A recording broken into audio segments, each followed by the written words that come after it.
I had a lot of, my symptoms were obviously the headache. I had really bad vertigo. I still have struggled with headaches, and I have constant ringing in my ears. Along with getting a concussion, I also fractured my C2 vertebrae, so I have a lot of whiplash. But as far as the concussion goes, a lot of my symptoms were visual. I still struggle with visual symptoms. Driving is really hard for me because everything goes by me. When I first, right after this happened, I mean, for a year and a half, I pretty much didn't drive. And ever since then, I built up slowly.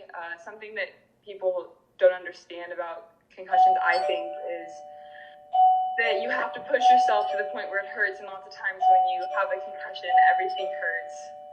So you just like want to lay in bed, and there's this like negative feedback loop kind of, that if you just lay in bed, every day you lay in bed, it's going to be harder to get up the next day. So most of my symptoms were visual, and then the headaches. I also had really, really bad noise sensitivity. I wore earplugs all the time.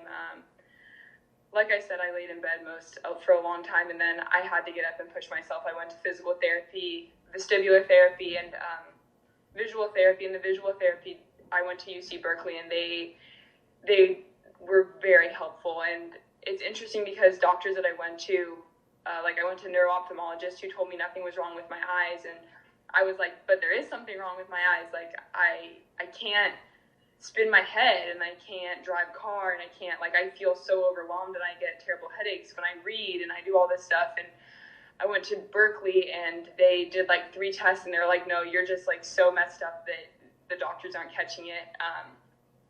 For example, the doctors always test bring the pencil into your eyes, and when does it double? And it never doubled for me. And so they were like, oh, you're fine because it never doubled. But the truth was that one of my eyes was completely turned off because my brain couldn't take the signals from both of them. So I would say a lot was visual. And then, of course, the noise sensitivity. That's much better for me now. I still struggle with some visual stuff. I'm not able to drive super far.